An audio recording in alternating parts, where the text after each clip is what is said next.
Hey there, hi there, ho there. Welcome back. Let's talk about the geologic aspects of the Mesozoic era, shall we?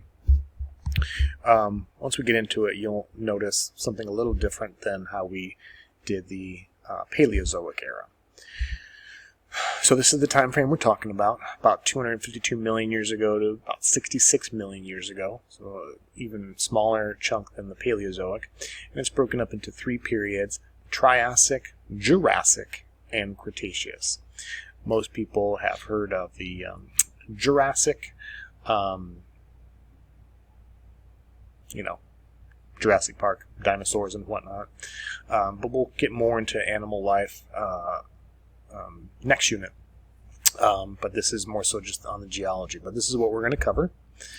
So the Mesozoic only covers that little 4.1% span of geologic time. Small but mighty. Some of the highlights from the Mesozoic include the breaking up of Pangaea. So that the formation of Pangaea kind of marked the end of the Paleozoic.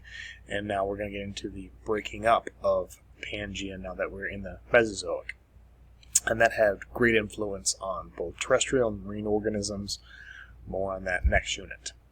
Other highlights: the origin of the Atlantic Ocean basin. So we're starting to form the Atlantic Ocean. The Rocky Mountains form, not the ancestral Rockies, but the actual Rockies that we have now are forming. Salt domes, oil and natural gas traps, and then large batholiths. These are large igneous bodies that are kind of emplaced in North America that account for the origin of various minerals, as well as these batholiths serve as some of the newer mountain ranges that we'll add during the Mesozoic, and talking about those orogenies. Excuse me. So just to touch on the breakup of Pangaea a little bit, obviously, the geosphere is connected to the hydrosphere, it's connected to the biosphere, it's connected to the atmosphere. So the breakup of this supercontinent affected geologic and biologic events during the Mesozoic. Climate, ocean stuff was all affected due to all of this. As far as life was concerned, certain populations of organisms were isolated.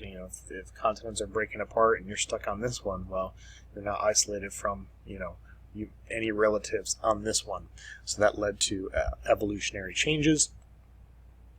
And so, this is kind of the central theme of the Mesozoic, and then all of the, not only biologic diversity, but the geology that we see because of that. So, let's pause here, and when we come back, we're going to jump into a little bit of paleogeography of the Mesozoic.